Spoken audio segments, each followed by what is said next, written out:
हमारी संस्कृति, हमारे संस्कार सदा रहें हमारे साथ। सब्सक्राइब करें तिलक।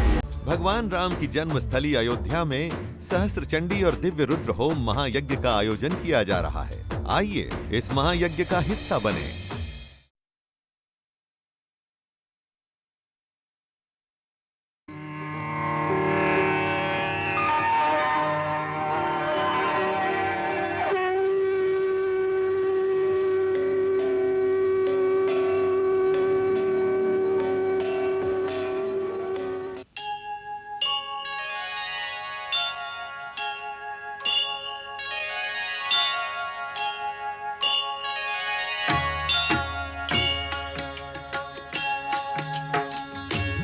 सीताराम चरित अति पावन, मधुर सरस अरु अति मन भावन।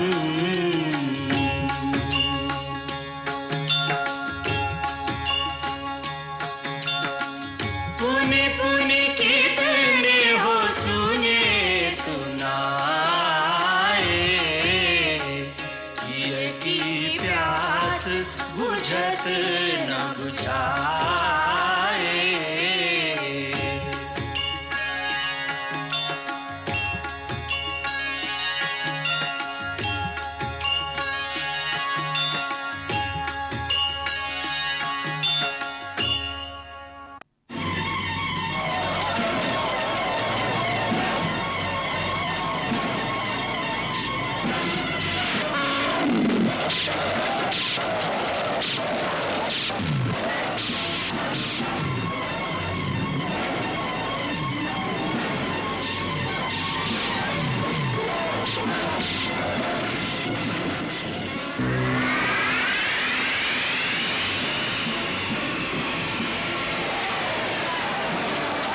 ये रथी योद्धा कौन है जो हमारी सेना का संहार कर रहा है?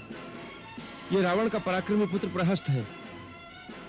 इसे यदि न रोका गया तो ये सारी सेना का विनाश करने की शक्ति रखता है।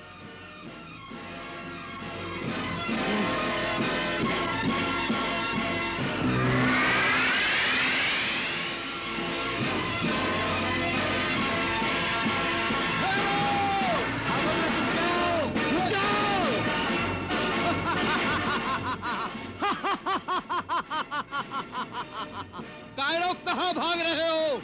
इसी शक्ति के भरोसे लड़ने आए थे।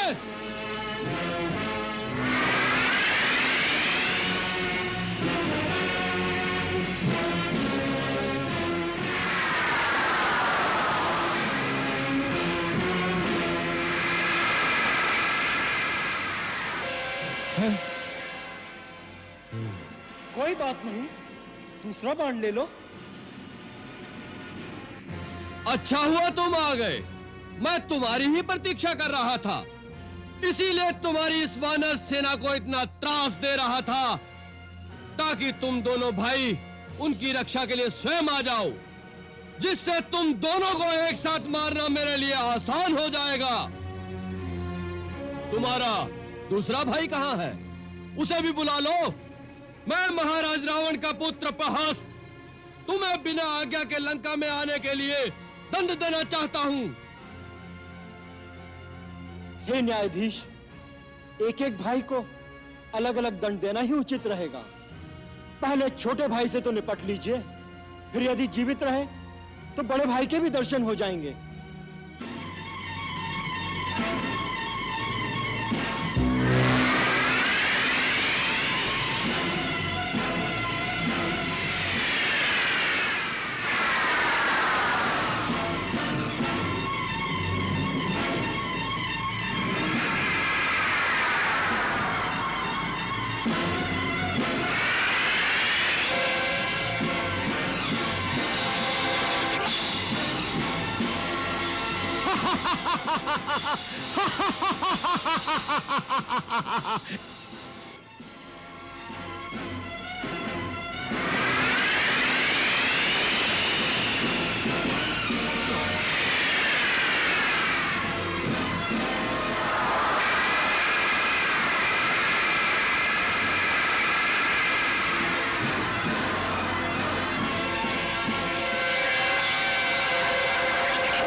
पवन देवता के औरस पुत्र हनुमान। हनुमान, आखिर तुम्हारी मृत्यु मेरे हाथों लिखी थी। नहीं, भूल हुई है तुमसे सेनानायक दुर्मुख। मेरी मृत्यु तुम्हारे हाथ से नहीं, बल्कि तुम्हारे हाथ में आज मृत्यु लिखी है। अपनी रेखा पढ़ने में भूल हुई है तुमसे। भूल तो हमारे महाराजा रावण की हुई थी, जो तुम्हें जीवित छोड़ दिया। आज लंका दहन का मूल्य मैं तेरे रक्त से चुकाऊंगा।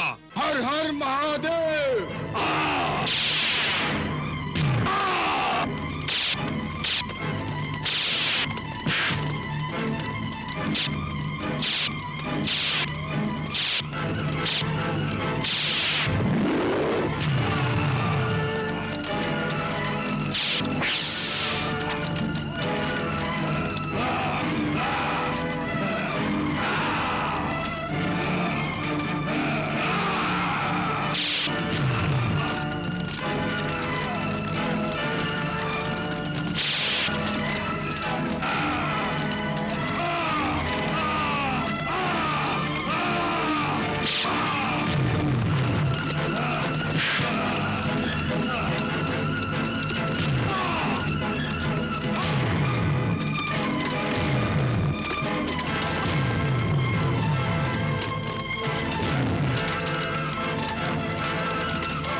प्रभु, हनुमान के द्वारा दुर्मुख जैसे विकराल असुर की मृत्यु अर्थात हमारी विजय का शुभ आरंभ।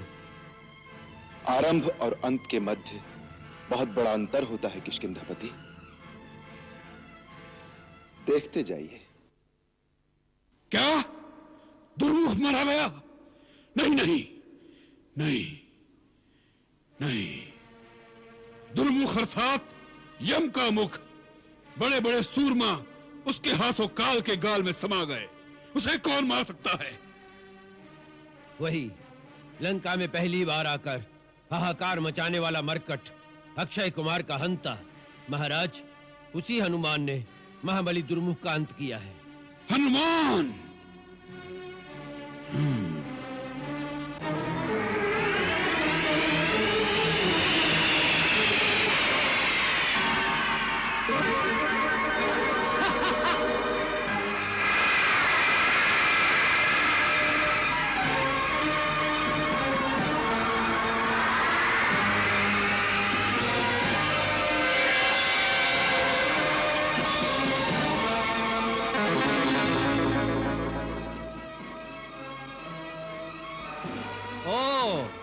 तो अपनी माया दिखाते हो?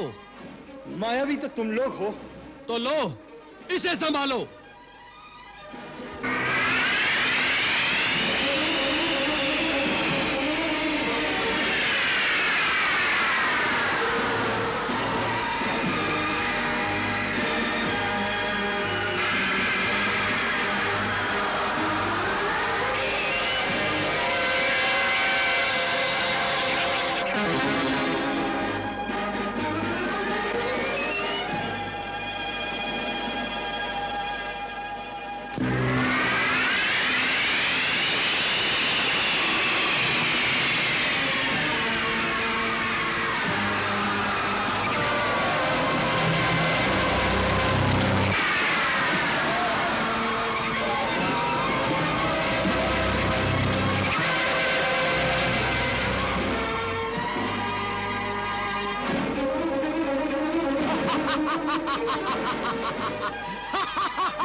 धूर्त!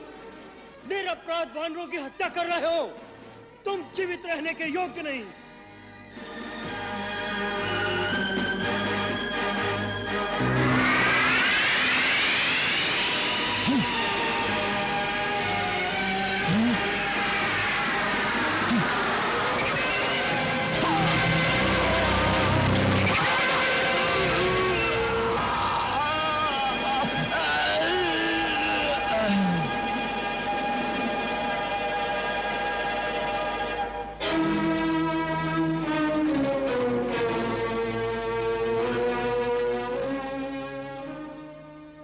प्रहस्त जैसे पराक्रमी का प्राणांत करके हमारे वीर भ्राता लक्ष्मण ने शत्रु की पराजय के द्वार खोल दिए हैं, इसमें कोई संदेह नहीं। पुत्र की मृत्यु के आघात से तिल मिलाकर रावण प्रतिघात के लिए भीषण प्रहार करेगा। अब हमें पूरी तरह सावधान रहना चाहिए। सावधान तो वो नहीं रहता ऋक्षराज, जिसके अंतर की ज्वाला बुझ जाती है। मेरे अंदर ज्वालामुखी दहक रहा है, ज्वालामुखी। मैं रावण और मेघनाथ के आने की प्रतीक्षा कर रहा हूं। बोलो, बोलते क्यों नहीं?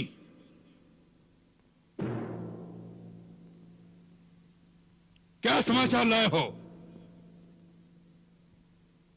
महाराज, बड़ा अशुभ समाचार है। रावण के दरबार में आकर अशुभ भी शुभ हो जाता है। बोलो, क्या समाचार है?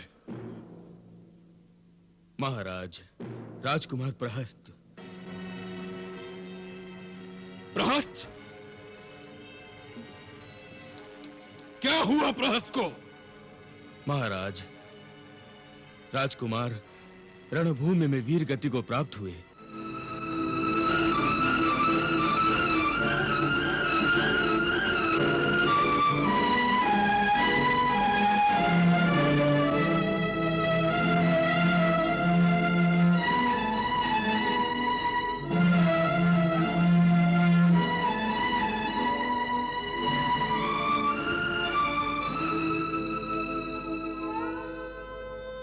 प्रहस्त?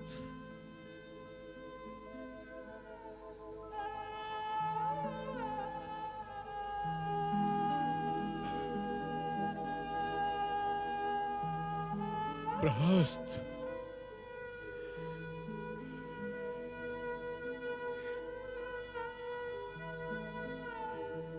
लंका का एक परकोटा ढह गया इंद्रजीत, ढह गया।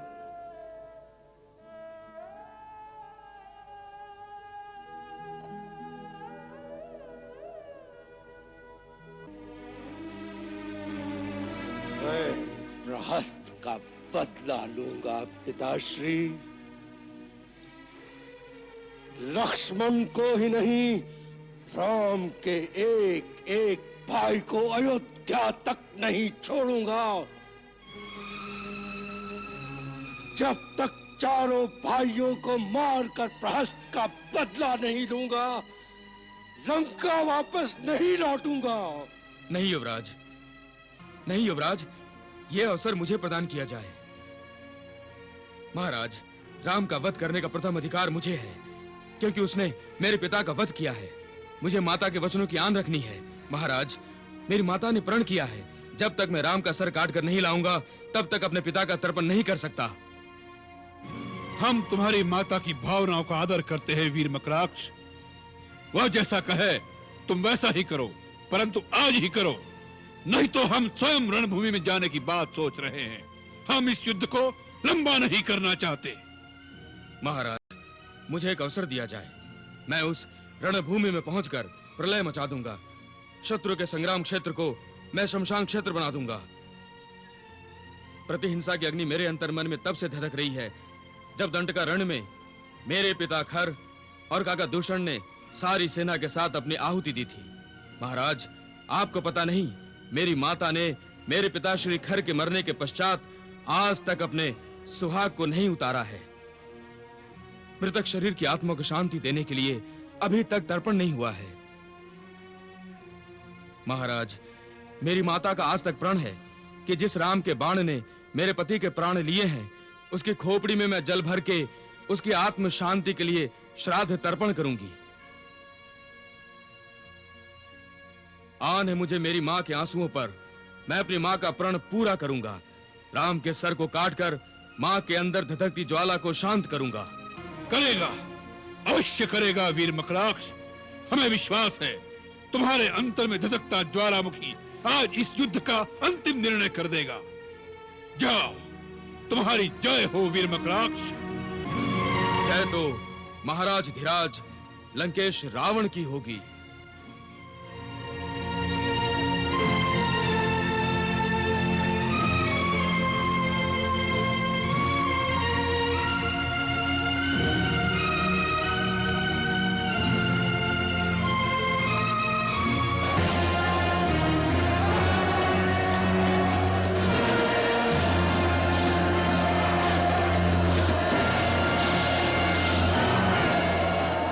कौन है ये? क्या रावण आ गया? नहीं, रावण नहीं। तो फिर ये है कौन? मकराक्ष। मकराक्ष कौन? रावण के भाई सेनाधिपति खर का पुत्र। खर? जो पंचवटी में था? हाँ, वही। उसके मन में भी प्रतिशोध की ज्वाला भड़क रही होगी। अरे, ये तो सब कुछ चीरता हुआ चला आ रहा है, परंतु अंगद ने इसे रोक लिया है। वो परम योद्धा है लक्ष्मण, अकेले अंगद के बस का नहीं।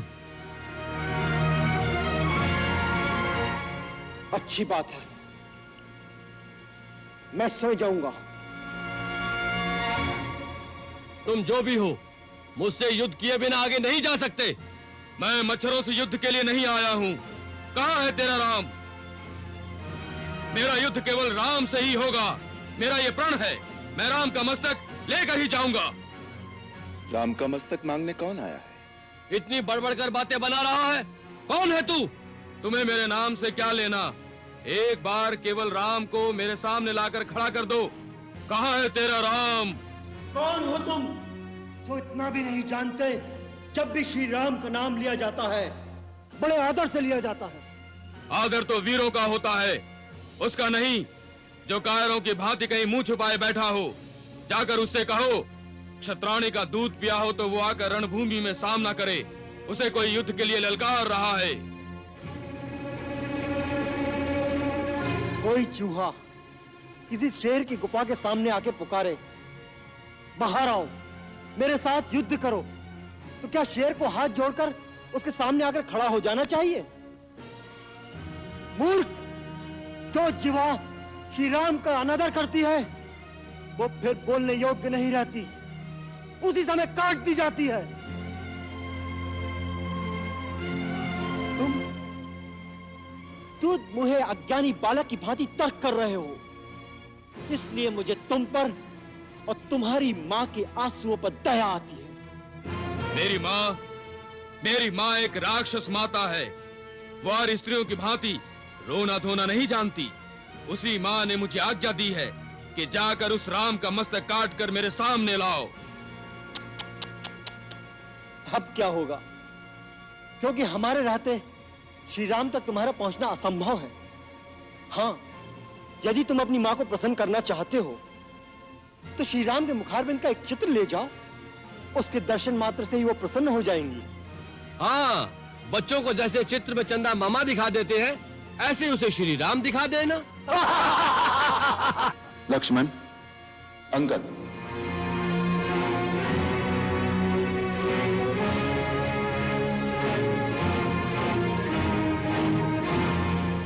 किसी वीर के संकल्प का उपहास करना वीरों को शोभा नहीं देता। राजकुमार अंगद, इस वीर ने हमें युद्ध के लिए ललकारा है, और युद्ध की चुनौती स्वीकार करना ही सच्चे क्षत्रिय का धर्म है।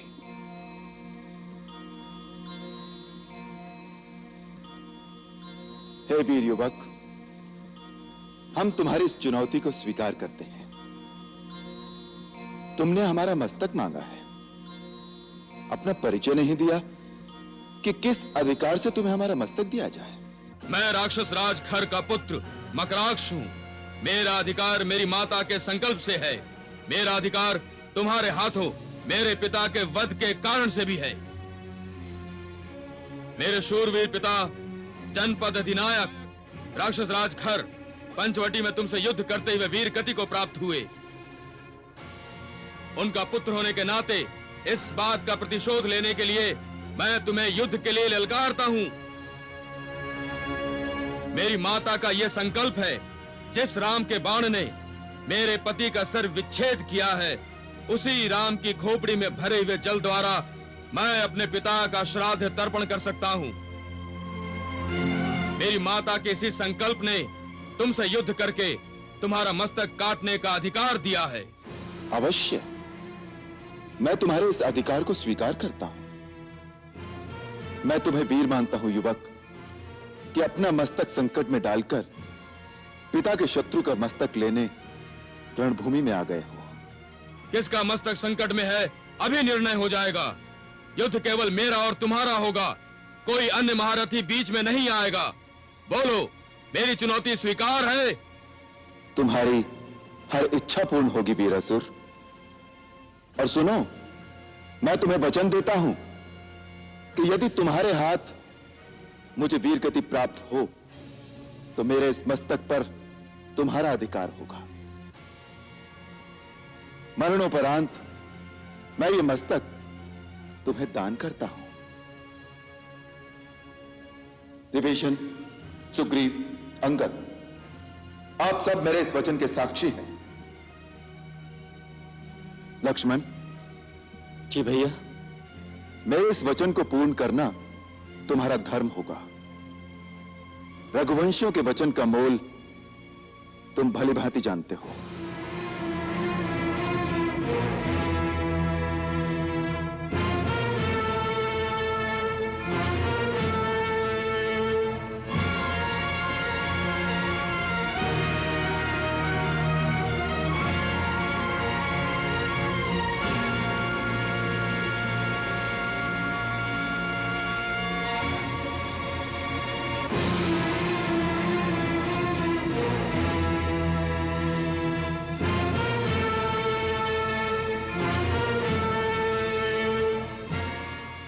वीरवर मकराक्ष, प्रथम प्रहार तुम करो।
वो तपस्या का फल।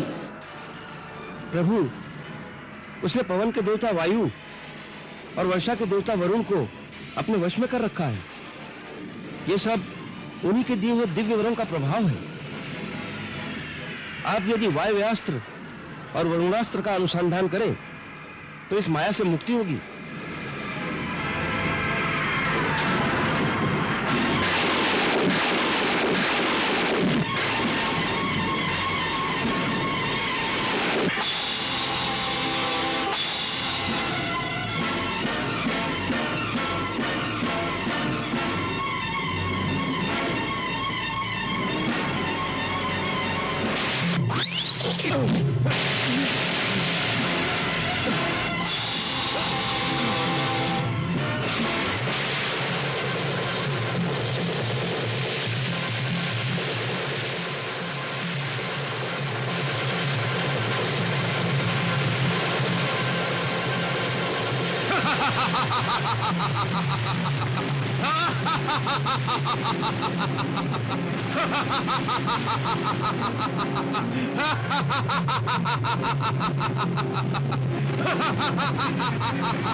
आप तो मायापति हैं। इन सब मायावी पुरुषों में जो वास्तविक मकराक्ष है उसकी एक ही पहचान है, केवल उसी के घाव से रक्त निकलता दिखाई देगा।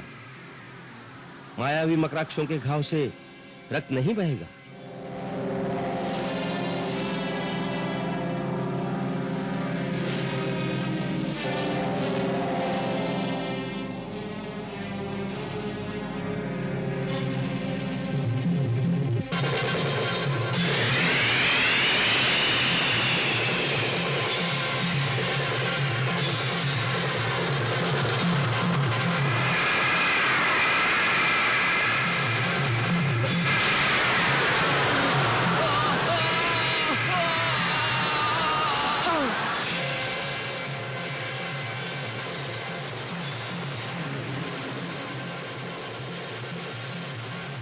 श्री राम प्रभु की जय। श्री राम प्रभु की जय। श्री राम प्रभु की जय।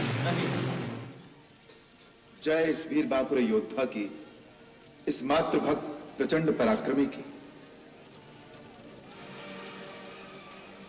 मां के संकल्प पर अपने प्राण अर्पण करने वाले सपूत तुम्हें राम प्रणाम करता है।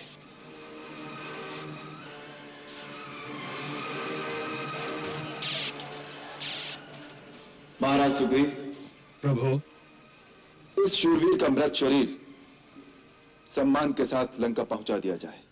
हर योद्धा की मृत्यु है रघुवर का संकेत, दुस्साहसी दुराग्रही किंतु न होए सचेत, प्राणों की बलि दे गया मातृभक्त मकराक्ष, अभिमानी खल के खुले किंतु न ज्ञान गवाक्ष।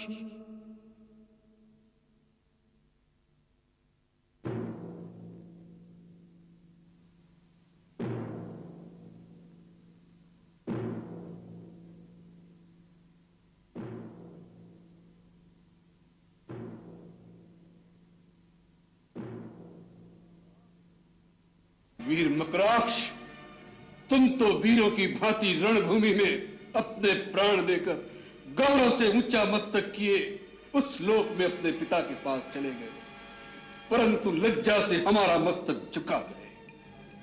आज हम तुम्हारे पिता के ऋणी हो गए। हम वीर खर को क्या उत्तर देंगे जो अपना पुत्र हमें सौंप गए थे? हम वानरों से उसकी रक्षा न कर सके। ये दाग हम कैसे धोएंगे? ये ऋण हम कैसे चुकाएंगे? आज्ञा दीजिए पिताश्री, राम और लक्ष्मण के रक्त से ये दाग मैं आज ही धो सकता हूं। आपका ये ऋण मैं चुकाऊंगा। नहीं मेघनाद, ये ऋण हमारा है और इसे हम ही चुकाएंगे, अन्यथा हम हमारे भाई खर को क्या मुंह दिखाएंगे? जब हमारा पुत्र प्रहस्त मारा गया तब हमें शोक अवश्य हुआ था, परंतु उसके मृत्यु से हम लज्जित नहीं हुए थे, क्योंकि वो हमारा पुत्र था, हमारा धन था, हमने लुटा दिया। पिता का अपने पुत्र के जीवन पर पूर्ण अधिकार होता है, परंतु अपने भाई के पुत्र का अपने हित के लिए बलिदान कर देने का हमें कोई अधिकार नहीं था। इसकी मृत्यु हम पर ऋण हो गई है। इसलिए जो शपथ इसने अपनी माता की इच्छा पूर्ति के लिए ली थी कि राम की खोपड़ी में जल भरकर अपने पिता का श्राद्ध तर्पण करेगा, वही शपथ आज हम लेकर रणभूमि में जाएंगे। हमारे साथ सेना को कूच का आदेश दिया जाए। क्षमा करें महाराज,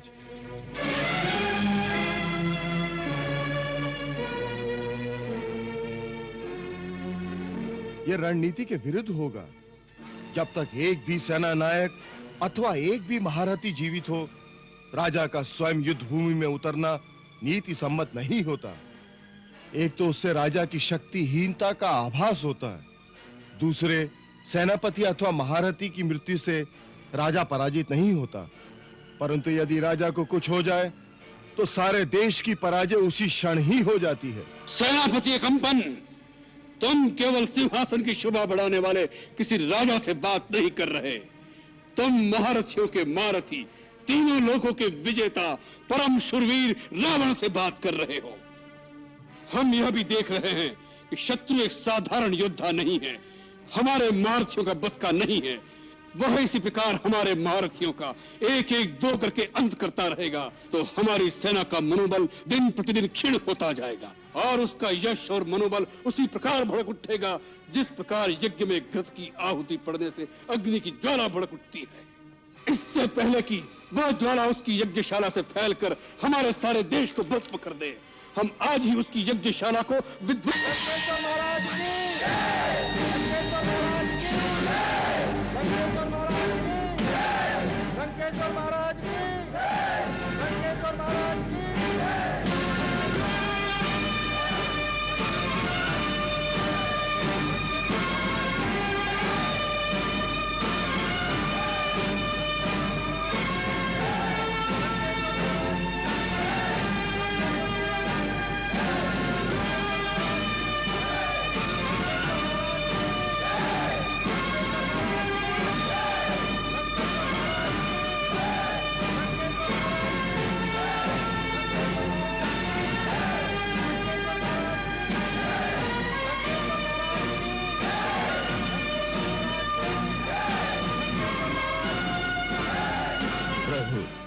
लंका नरेश रावण स्वयं युद्ध के लिए आ रहा है। स्वयं आ रहा है? इतनी जल्दी? हाँ प्रभु, उसे मकराक्ष और प्रहस्त की मृत्यु सहन नहीं हुई। इसका अर्थ ये भी है वो अपना संतुलन खो बैठा है। युद्ध में वीरों का इस प्रकार विचलित होना उचित नहीं होता। शत्रु इतनी जल्दी विचलित हो गया है कि उसे अपने परम योद्धाओं के रहते हुए भी स्वयं युद्ध में आना पड़ रहा है। यह आपकी विजय का संकेत है।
ऐसे वीर होने का मान हो।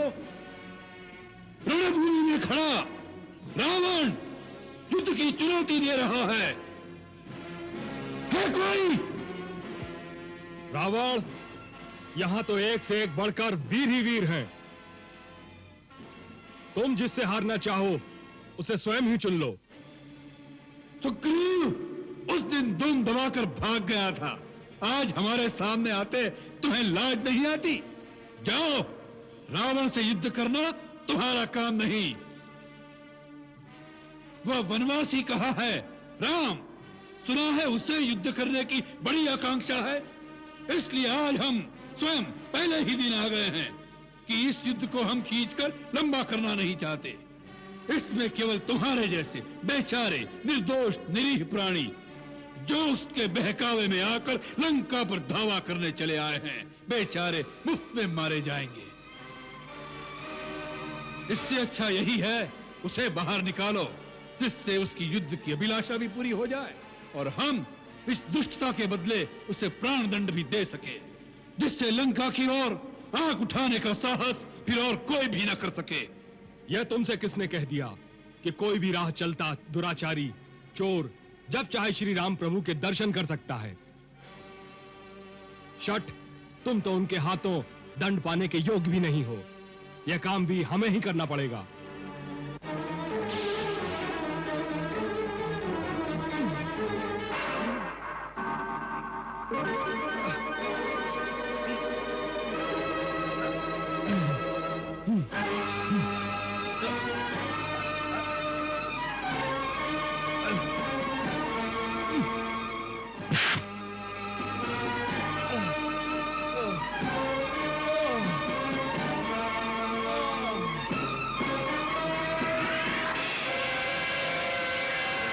निर्लज्ज, एक उचित योद्धा पर बाण चलाते हो?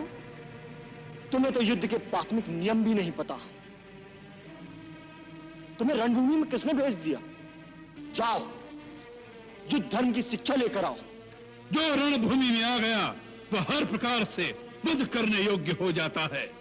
राक्षस वीरों का यही धर्म है। हम इन मानवीय भावनाओं की निर्बलता में नहीं फंसते। युद्ध का एक ही लक्ष्य है, जीत, वो किसी प्रकार भी हो। तुम ठीक कहते हो। नियम, नीति, धर्म, इन सब बातों से तुम जैसे लंपट दुराचारी का क्या रिश्ता? ये तो सभ्य लोगों की बातें हैं। तुम जैसे असभ्य जानवरों को ये बातें समझ में नहीं आएंगी। तुम्हारी गाली का उत्तर मेरा ये पैना बांध देगा।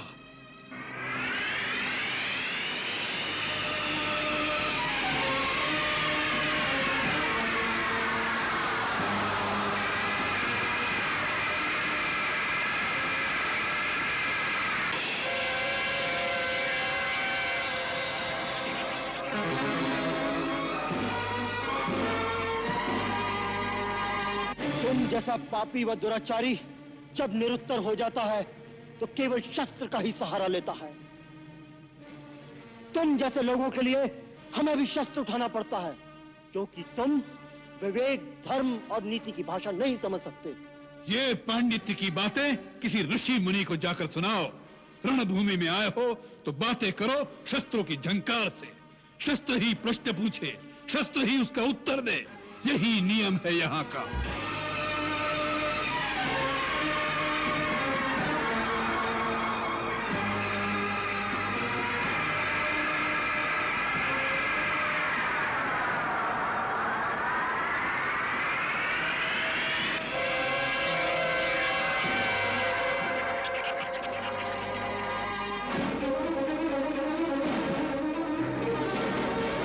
स्वयं जाइए प्रभु, आपके बिना उसका सामना कौन कर सकता है? वो अकेला ही हमारे अनेक योद्धाओं को मारकर हमारी सेना की बड़ी क्षति कर सकता है। युद्ध के पहले दिन ही यदि शत्रु का इस प्रकार प्रभाव बढ़ जाए तो अपनी सेना के मनोबल की हानि होती है।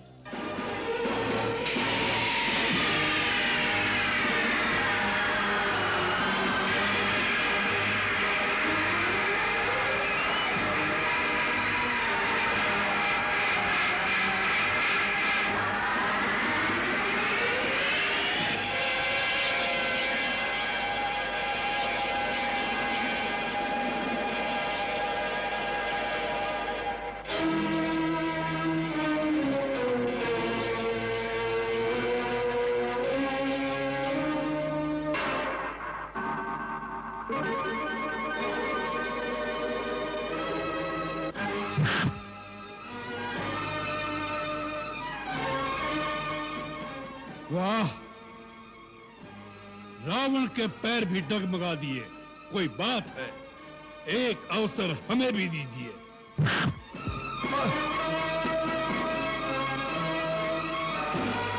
जय श्री राम।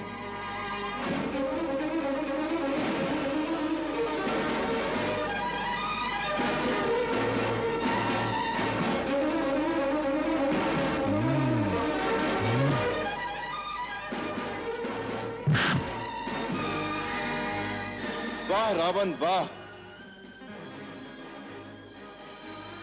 जय श्री राम। भगवान शिव के त्रिशूल की भांति प्रचंड वायुपुत्र हनुमान की मुष्टिका का प्रहार तुमने सह लिया। तुम परम शक्तिशाली हो, परंतु कितने दुख की बात है कि ऐसी शक्ति का प्रयोग तुमने अधर्म के कार्यों में किया और इस दुर्दशा को पहुंच गए। दुर्दशा?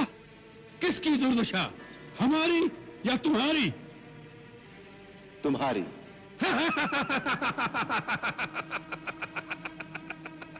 एक वन वन भटकते हुए वनवासी को स्वर्ण लंका के सिंहासन पर बैठे हुए त्रिभुवन विजयी लंकेश के वैभव में दुर्दशा दिखाई दे रही है। राम, तुम अपनी वाक पटुता के जादू से इन अज्ञानी वानरों को भरमा सकते हो, रावण को नहीं। भक्त और ज्ञानी में यही अंतर होता है। भक्त अनपढ़ हो, मूर्ख हो, परंतु हृदय का सच्चा और मन का सरल होता है। परंतु ज्ञानी तुम जैसा दुष्ट भी हो सकता है। जिसके हृदय में अधर्म और कपट होता है, उसकी अवस्था तुम्हारे जैसी होती है। जिसे स्वर्ण लंका के राज सिंहासन पर बैठकर भी जीवन की अपूर्णता का कांटा चुभ रहा है। इस समय तुम्हारे हृदय में केवल अशांति, चिंता और एक तड़प रह गई है और कुछ नहीं। तेरे जैसे हर दुराचारी को एक समय इस बात का आभास हो जाता है कि उसका अंत समय आ गया है, और तब वो एक घायल सांप की भांति सुरक्षा की बिल ढूंढता फिरता है, परंतु उसे कहीं सुरक्षा नहीं मिलती। वही अवस्था इस समय तुम्हारी है। तुम्हारा अंत आ चुका है। तुम्हारे पाप कर्मों के विष ने तुम्हारे मन की शांति को जला दिया है, और तुम उस अशांति की तड़प, पाप के विषैले कांटे की चुभन को छुपाने के लिए ऊंची आवाज में बड़ी बड़ी डींगे मार रहे हो, जिन्हें तुम्हारा अपना मन भी नहीं मानता।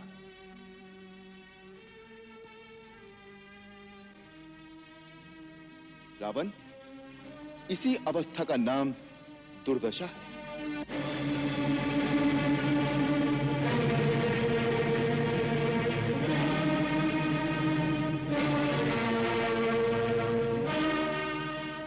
राम, सुना था कि रघुवंशी बड़े वीर होते हैं, परंतु तुम्हें देखकर वह धारणा दूर हो गई। तुम तो किसी राजा के दरबार में बिरदावली सुनाने वाले भांडों और पंडितों की भांति कोई उपदेशक लगते हो। अरे जो वीर होते हैं वह धनुष बाण से बात करते हैं, जबान से नहीं। और ये कंधे पर जो धनुष रखा हुआ है ना, वह कोई शोभा की वस्तु नहीं होता, उससे तीर चलाए जाते हैं ऐसे।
भुवन, केवल पाशविक बल और अस्त्र शस्त्रों की गिनती से युद्ध नहीं जीते जाते। युद्ध जीतने के लिए धर्म और आध्यात्मिक शक्ति परम आवश्यक है। तुमने लक्ष्मण से कहा था कि तुम्हारे यहां कोई नीति, कोई धर्म नहीं होता। हमारे यहां युद्ध का भी धर्म होता है। हम शस्त्रहीन और निहत्थे शत्रु पर कभी वार नहीं करते। यह है रघुवंशियों की वीरता। लंका नरेश, तुम इस समय शस्त्रहीन, सुरक्षाहीन और अपमानित अवस्था में केवल शत्रु की दया के कारण जीवित हो। इसी का नाम है दुर्दशा। किया नहीं दस शीश को, केवल शस्त्र विहीन, आन बान अभिमान सब लिए राम ने छीन। अब जाओ, कल फिर शस्त्र लेकर आना।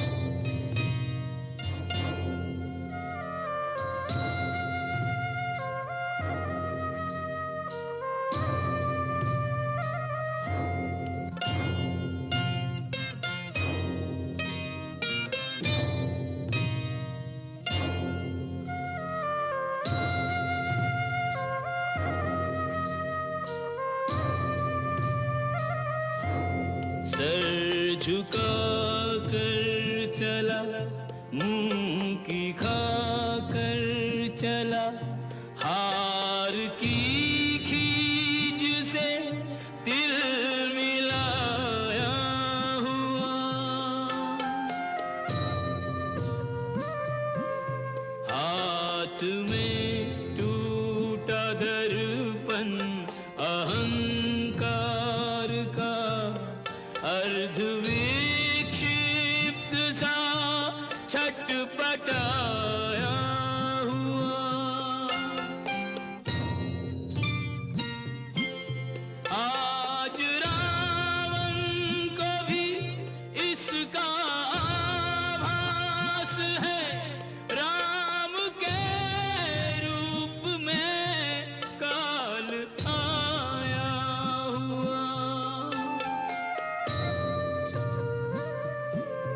काल से कौन रक्षा करे जब स्वयं काल को दे निमंत्रण बुलाया हुआ।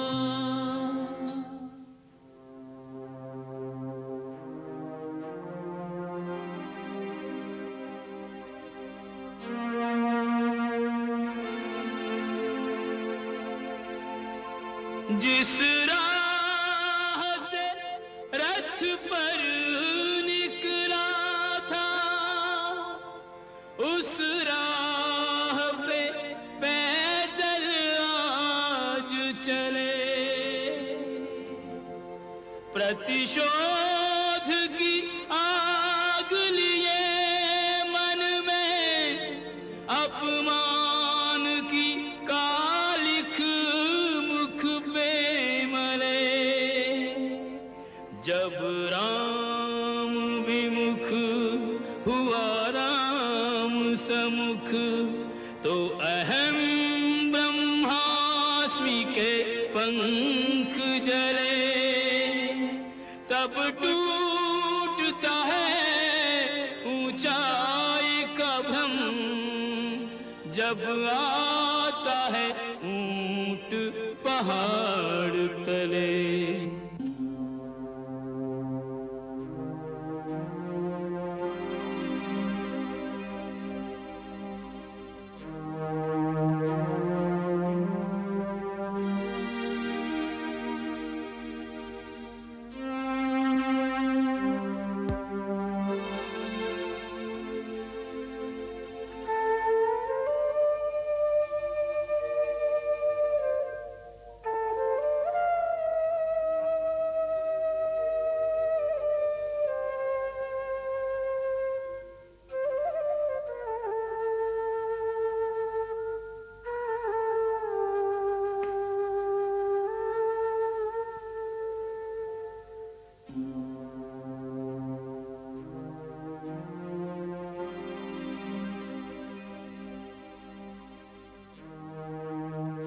जाओ, हमारे विशेष संदेशवाहकों को तुरंत उपस्थित होने का आदेश दो। जाओ। जो आज्ञा महाराज।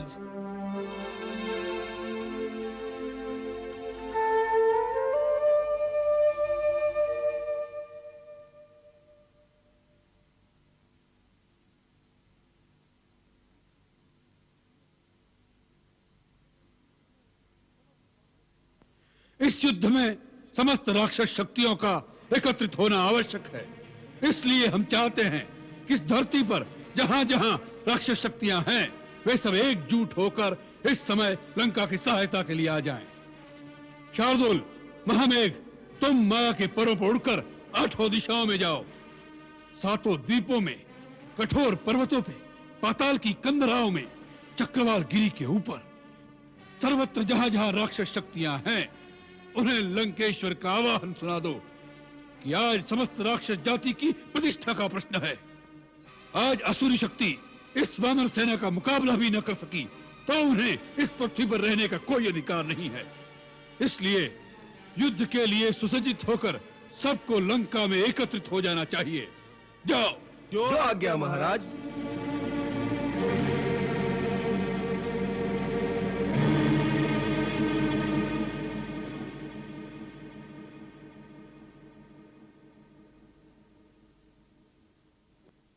प्रणाम नाना जी। चिरंजीवी हो, यशस्वी हो। क्या बात है तात? तुम्हारे गात्र शिथिल हो रहे हैं।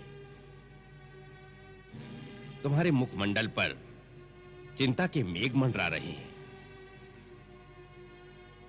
तुम्हारे विशाल नेत्रों में निराशा की उदासी झिलमिला रही है।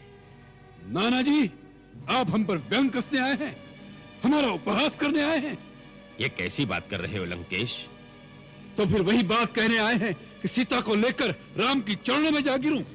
नहीं, अब वो बात कहने का समय नहीं है। हाँ वत्स, युद्ध को रोकने के लिए मेरा वो परामर्श उसी समय उचित था, परंतु अब युद्ध आरंभ हो गया है। अब मैं तुम्हें ऐसी कोई बात नहीं कहूंगा जिससे लंकेश के यश को धब्बा लगे। अब तो शूरवीर की भांति लड़ना होगा। अब या तो सीता को लंका की महारानी बनाओगे या शूरवीर की भांति अपना मस्तक रणचंडी के चरणों में चढ़ा दोगे। शूरवीर की भांति मरना भी पुरुष की एक शान है। तुम मेरे बालक हो, मैंने गोदी में खिलाया है तुम्हें। सदा तुम्हारी उन्नति, समृद्धि और कीर्ति की शुभकामना की है। तुम इस पृथ्वी पर असुरों के शिरमौर हो। तुम्हारा मस्तक झुक जाएगा तो इस भूमि पर राक्षसों को सिर छुपाने के लिए कोई जगह नहीं रहेगी। मैं ये पूछने आया हूं, तुम इतने हतोत्साहित क्यों हो गए? उत्साही नहीं हुआ नाना जी, विचाराधीन हो गया हूं। किस विचार में खो गए हो वत्स? जितना सरल समझा था उतना सरल नहीं है शत्रु का पार पाना। नाना जी, शत्रु प्रबल है। तुम स्वयं प्रबल से प्रबलतम भीषण विप्लव हो दशानन। तुमने इंद्र के वज्र, शिव के त्रिशूल और विष्णु के सुदर्शन चक्र का सामना किया है लंकेश। यही तो विचार करने की बात है नाना जी। उस वनवासी राम का बाण जब कमान पर चढ़ता है तब चतुर्मुख ब्रह्मा के समान दिखाई देता है, और जब धनुष से छूटता है तब सहस्त्रमुख विष्णु के समान हो जाता है, और जब प्रहार करता है तब रुद्र के समान प्रलयंकारी बन जाता है। नाना जी, हमने इंद्र के कुलिश, शिव के त्रिशूल और विष्णु के सुदर्शन चक्र को अपनी ओर आते देखा है, परंतु उनके और राम के बाणों में अगाध भेद है।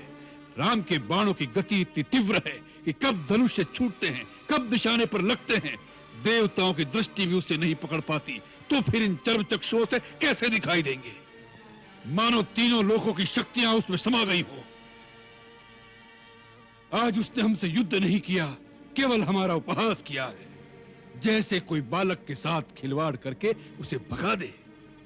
ये तो और अच्छा हुआ पहले दिन ही तुमने शत्रु की थाह पा ली।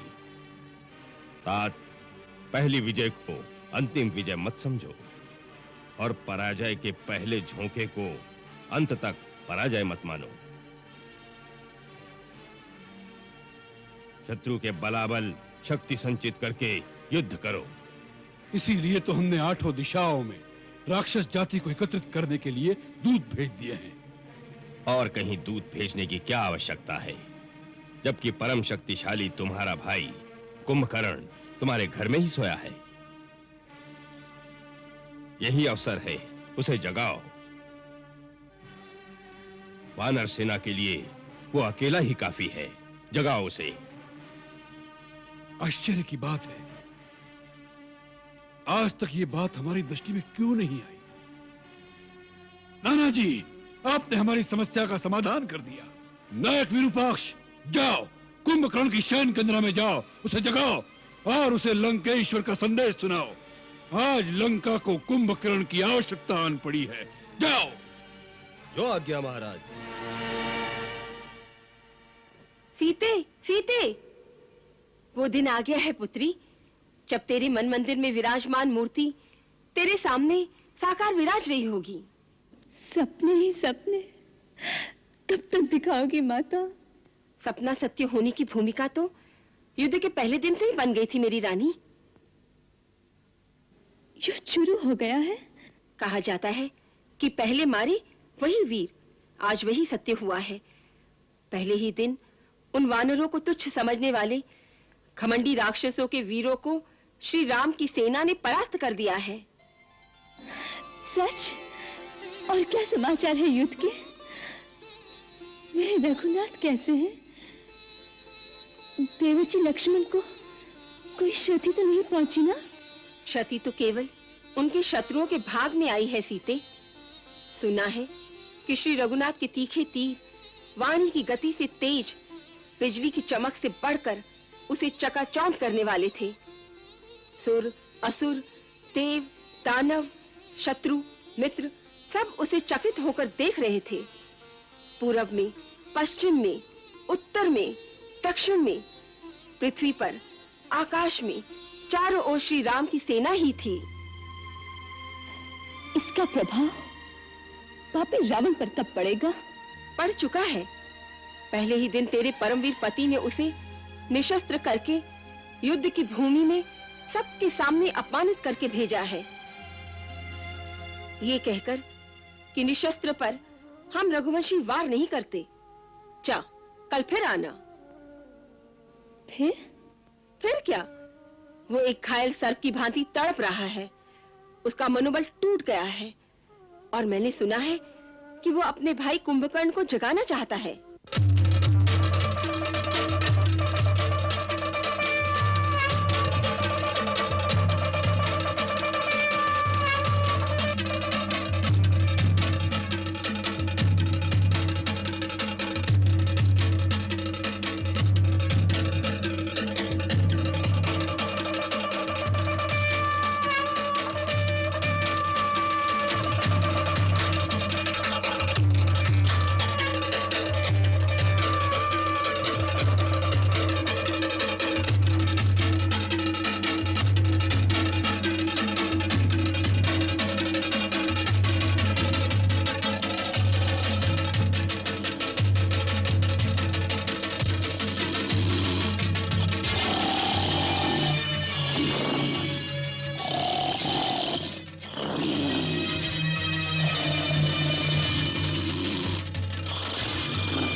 जो सोया हो नींद में उसे जगाया जा,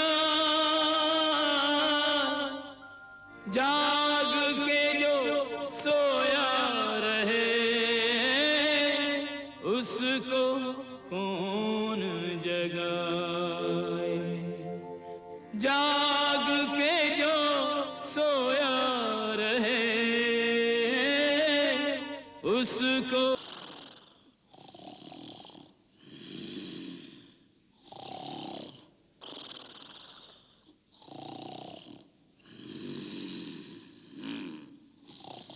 बाजे कान के पास बजाओ।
बाजे कान के पास ले जाकर जोर से बजाओ।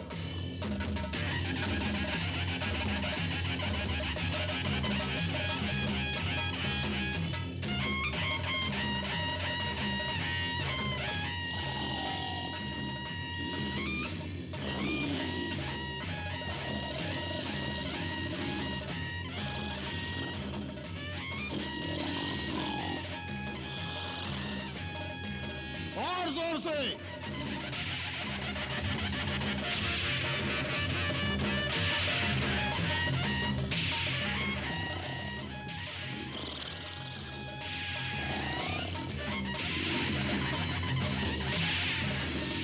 और जोर से।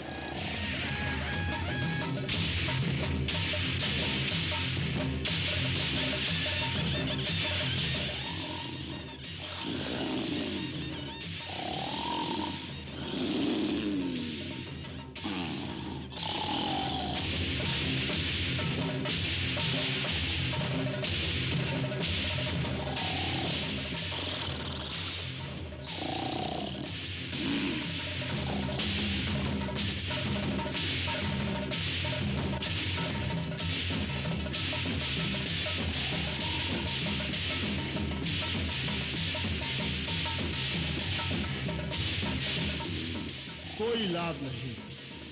बाजे वाले हट जाएं, भाले और खड़ग इनके शरीर में चुभाए जाएं।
कोई असर नहीं।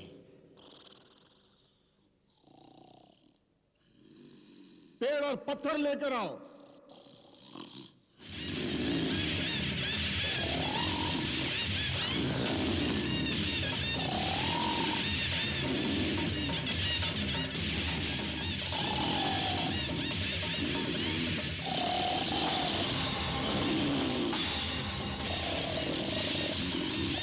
कतार मारो, भाले मारो, अरे नगाड़े जोर से बजाओ।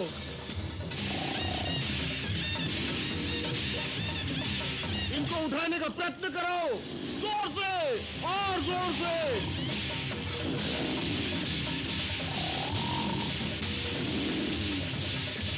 ठंडा पानी इनके शरीर पर डालो।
कोई असर नहीं।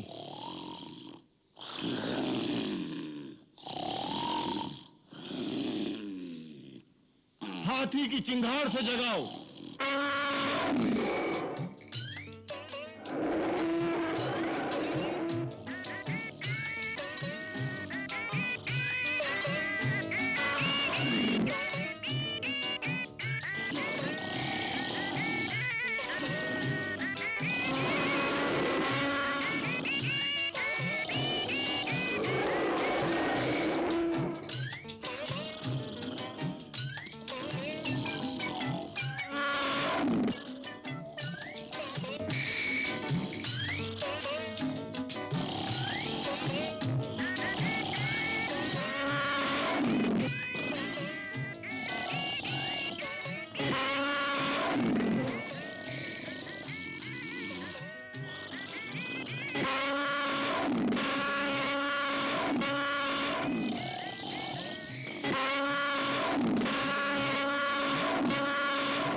मैं तो थक गया हूं। मुझे तो बहुत जोरों से भूख लगी है। आई भूख। महाराज कुंभकर्ण के लिए भोजन का प्रबंध किया जाए। अवश्य उसकी सुगंध से महाराज उठ जाएंगे।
महाराज, महाराज! सेनापति विरूपाक्ष, समय से पहले हमें जगाने का साहस तुमने कैसे किया? लंकाधिपति रावण कुशल से तो हैं? जी छोटे राजा, महाराज रावण सकुशल अपने महल में विराजमान है। तो फिर क्या है? लंका पर तो कोई विपत्ति नहीं आई? जी, अभी तक तो लंका पूरी तरह सुरक्षित है, परंतु अब उसकी सुरक्षा संकट में है। चारों ओर से सुग्रीव की वानर सेना ने घेर लिया है। वानर सेना ने घेर लिया है? परंतु वानर राज वाली के साथ तो हमारी संधि थी। वाली मारा जा चुका है। उसका छोटा भाई सुग्रीव वानर देश से सिंहासनारूढ़ है और अयोध्या के बनवासी राजा राम की सहायता के लिए उसने अपनी सेना सहित लंका पर चढ़ाई कर दी है। वानरों ने लंका की राजधानी को घेर रखा है। परंतु क्यों? अयोध्या के राम को लंका से क्या चाहिए? अपनी पत्नी। अपनी पत्नी? अर्थात लंकेश्वर उनकी पत्नी सीता को हर लाए हैं। सीता को हर लाए? साक्षात जगदंबा को हर लाए? ऐसी दुर्बुद्धि उनके मन में कैसे उत्पन्न हुई? किसी ने उन्हें समझाया नहीं? जी, आपके छोटे भाई विभीषण ने भरे दरबार में उन्हें यह बात समझाने का साहस किया था, तो महाराज रावण ने उन्हें लात मारकर राज्य से निकाल दिया। हैं? क्या शत्रु बहुत शक्तिशाली है? आज रणभूमि में राम ने न केवल लंकेश्वर का उपहास किया, बल्कि उनका घोर अपमान भी किया है। निशस्त्र करके उन्हें यह कह के छोड़ दिया कि जाओ, अभी थक गए होंगे। मैं थके हुए निहत्थे शत्रु पे वार नहीं करता। महाराज रावण अपने भवन में आपकी प्रतीक्षा कर रहे हैं।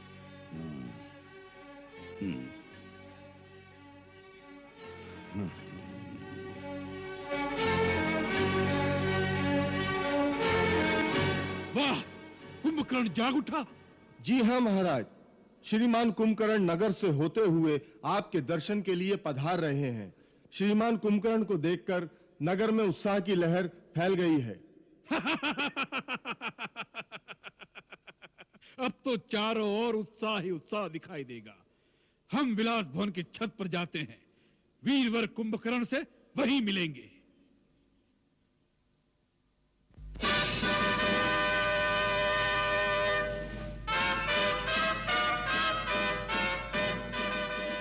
दीर्घायु भव।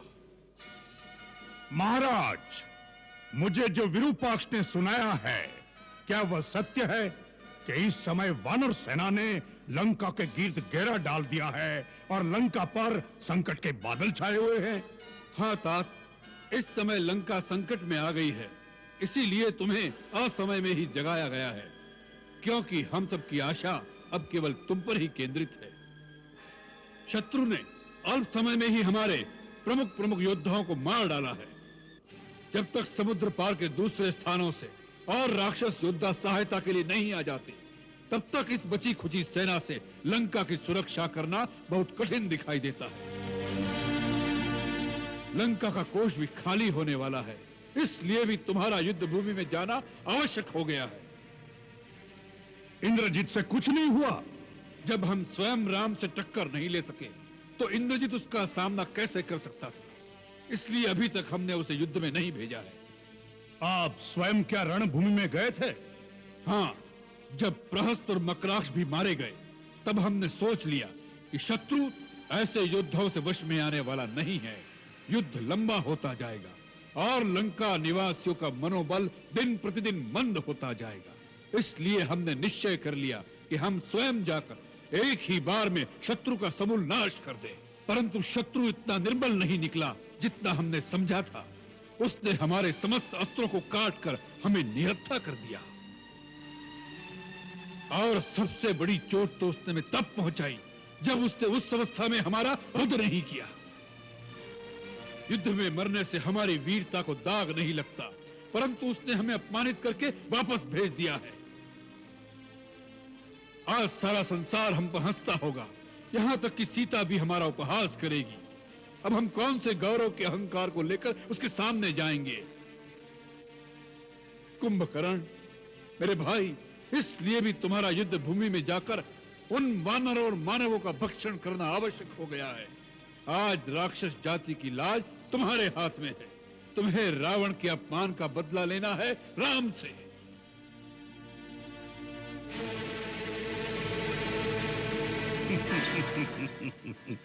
तीनों लोकों का विजेता रावण, जिसके आगे शस्त्रहीन, श्रीहीन और मानहीन होकर रह गया, उस पर भी आपने इस बात पर ध्यान नहीं दिया कि वास्तव में श्री राम कौन है। कुंभकर्ण!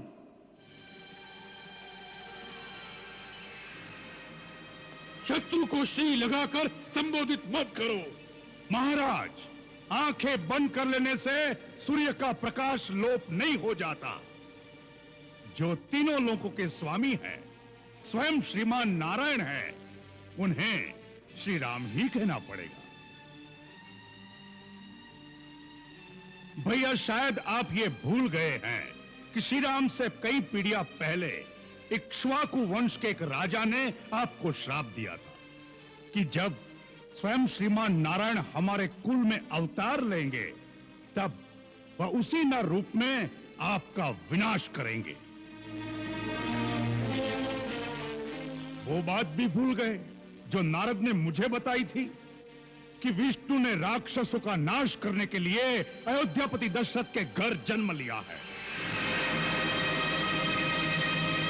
भैया, ब्रह्मा की बात भी भूल गए, फिर भी आप महारानी सीता का हरण कर लाए, जो स्वयं लक्ष्मी का अवतार है। हमें अपनी बहन के अपमान का बदला लेना था। हमारे भाई के वध का प्रतिशोध क्या हमारा कर्तव्य नहीं था? तो उस कार्य को वीरों की भांति करते। चोरों की भांति एक स्त्री का हरण करके क्या आपका मस्तक गौरव से ऊंचा हो गया है? सूर्पणखा मेरी भी तो बहन थी। आज मुझे जिस प्रकार उठाया है, उस दिन यह हीन कार्य करने से पहले मुझे जगाते तो मैं आपको बताता कि प्रतिशोध कैसे लिया जाता है। राजा के लिए उचित ही नहीं, यह आवश्यक भी है कि वो हर महत्वपूर्ण कार्य अपने परम विद्वान और सच्चे हितैषी मंत्रियों के परामर्श से ही करे। राजा को चापलूसों और ऐसे स्वार्थी मंत्रियों की बातों में नहीं फंसना चाहिए जो अपना निजी हित और अर्थ स्वार्थ के लिए राजा के साथ अपने देश को भी शत्रु के हाथों बेच सकते हैं। ऐसे ही मंत्रियों के लिए शास्त्र कहता है कि विनाशयन्तो भर्तारम सहिताः शत्रुभिर्बुधैः विपरीतानि कृत्यानि कारयन्ति ही मंत्रिणः तान भर्ता मित्र संकाशान अमित्रान मंत्र निर्णय व्यवहारेण जानियात सचिवानु उपसंहितान। कुंभकर्ण, यह समय शास्त्र सुनाने का नहीं है। हर बात अपने अपने समय पर ठीक लगती है। यही तो मैं कहना चाहता हूं भैया कि आपने उचित समय पर उचित बात नहीं की। नीति कहती है कि पुरुष को धर्म, अर्थ और काम का सेवन उचित समय पर ही करना चाहिए। जैसे प्रातः काल धर्म का, मध्याह्न काल में अर्थ सेवन का और रात्रि में काम सेवन का विधान है। इन तीनों में भी धर्म श्रेष्ठ है। अतः जहां अर्थ और काम का सेवन धर्म विरुद्ध हो, वहां उन दोनों की उपेक्षा करके धर्म के अनुसार ही चलना चाहिए। सीता का हरण करते समय आपने धर्म और अधर्म की बात नहीं सोची। मंदोदरी भाभी और विभीषण की नीति और धर्मयुक्त बात नहीं सुनी। केवल अपनी काम वासना की पूर्ति का बहाना ढूंढा है आपने। इसी का यह फल है जो आज सारे लंकावासी भोग रहे हैं। एक गुरु या आचार्य की भांति हमें उपदेश सुनाना है तो जाओ, जाकर फिर से सो जाओ। हमें तुम्हारी कोई आवश्यकता नहीं है। यह समय है संकट का। इस समय तुम्हारा क्या कर्तव्य है वही बात करो। मान लिया हमने भ्रम से नारायण को नहीं पहचाना, मान लिया अपने चित्त के मोह में एक स्त्री का हरण कर लिया, मान लिया अपने गौरव और अहंकार में हमने किसी का परामर्श नहीं सुना। इन सब बातों की चर्चा करने से इतिहास पीछे नहीं मुड़ जाएगा। जो बीत गया बुद्धिमान उसका शोक नहीं करते, भविष्य की चिंता कर्मयोगी नहीं करता। इस समय इस क्षण क्या करना है उसका ही निश्चय आवश्यक हो जाता है। तो निश्चय कर लो कि तुम्हारा अपनी जाति के प्रति, अपने भाई के प्रति कुछ कर्तव्य है या नहीं। तुम हमें शास्त्र सुना रहे थे।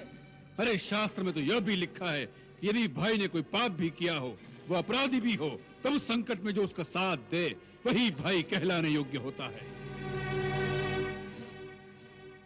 अपराधी को तो शिक्षा सभी दे सकते हैं, परंतु भाई वही है जो संकट में साथ खड़ा रहे, सहायता करे, शिक्षा न दे। ससुहृदयो विपन्नार्थम दीनमभ्युपद्यते सबंधुर्यो अपनितेषु सहायायोपकल्पते।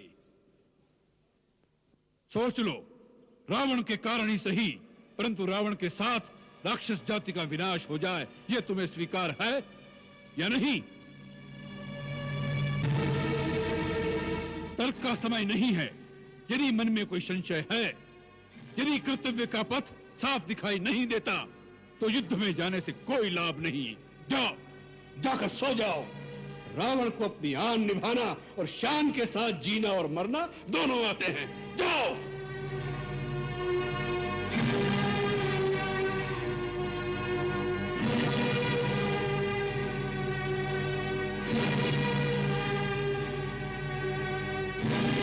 भैया, आपने मुझे ठीक प्रकार से समझा नहीं।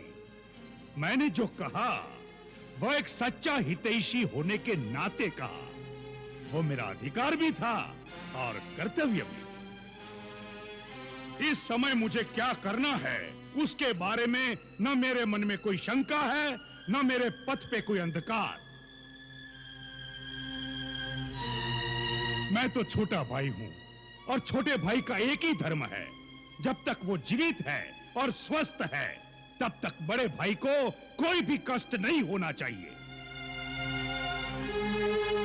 उसके जीते जी यदि बड़े भाई को चिंता रहे या वो संकट में आ जाए तो छोटे भाई पर धिक्कार है।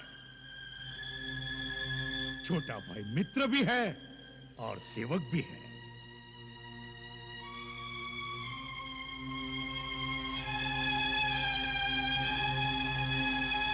कुंभकर्ण, हमें तुम पर गर्व है। तुम राक्षस जाति की नाक हो। भैया, अब आप युद्ध की चिंता भूल जाइए। मैं आपको वचन देता हूं कि आज सूर्यास्त होने से पहले उस वनवासी राजकुमारों के मस्तक लंका की गली कूचों में से गेंद की भांति पैरों से लुढ़काता हुआ लेकर आऊंगा, ताकि जिनके प्यारे संबंधी इस युद्ध में मारे गए हैं वह भी आकर उसे एक एक ठोकर मार सके। यदि मैं जीवित रहा तो आज रात को लंका में विजय का उत्सव होगा। परंतु क्या? परंतु भैया, सबकी बात सच निकली और वो सचमुच भगवान है तो भी मैं पीठ नहीं दिखाऊंगा। अपने भाई की आन के लिए रणभूमि में लड़ता हुआ मर जाऊंगा, यह मेरा वचन है। मृत्यु की बात ही मन में क्यों लाते हो कुंभकर्ण? तुम अवश्य विजयी होगे। हम सेना नायक को आदेश देते हैं कि तुम्हारे साथ जाने के लिए चतुरंगी सेना तैयार की जाए। नहीं भैया, मुझे सेना की कोई आवश्यकता नहीं। रणभूमि में मैं अकेला ही जाऊंगा। मेरे हाथ में केवल शिव का त्रिशूल होगा। उनकी आधी सेना तो मेरे पांव के नीचे कुचल जाएगी। भैया, मुझे आज्ञा दीजिए और आशीर्वाद दीजिए कि मेरे कारण आपका गौरव और बढ़े। भैया, एक प्रार्थना करूं? कहो। यदि मैं रणभूमि में मारा गया तो समझ लेना फिर उन्हें कोई नहीं जीत सकता।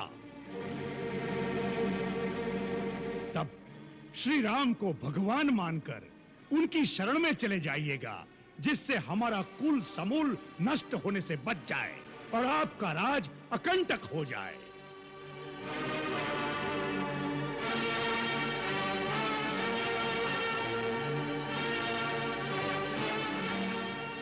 प्राणी जब अपने कुटुंबी जनों के साथ बैठकर ऐश्वर्य भोगता है तभी वह प्रसन्न और संतुष्ट हो जाता है। यदि तुम जैसे भाई नहीं रहे तो तीनों लोकों का साम्राज्य रावण के लिए किस काम का? भाई भाइयों के बेटे अपने बेटे मरवा कर कैसे ऐश्वर्य भोग सकेगा रावण? जाओ कुंभकर्ण, मृत्यु की बात मत करो, युद्ध की बात करो, युद्ध में विजय की बात करो। जाओ।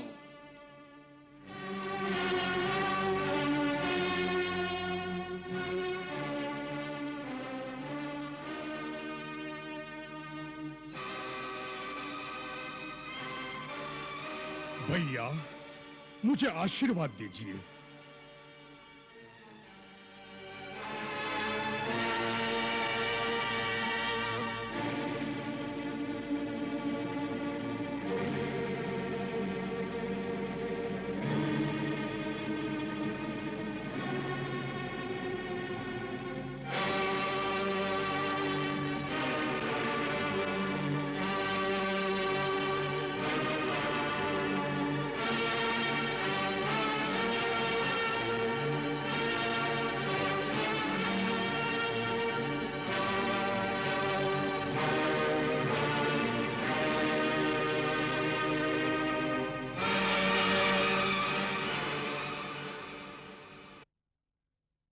मंगल भवन अमंगल हारी, प्रभु सुदशरथ अजिर बिहारी।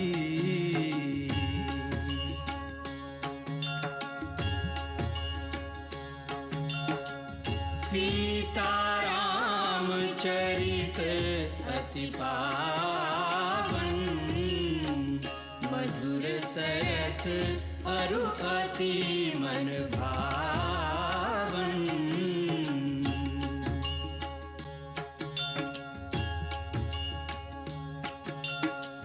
पुनि पुनि कितने हो सुने सुनाए, हिय की प्यास बुझत न बुझाए।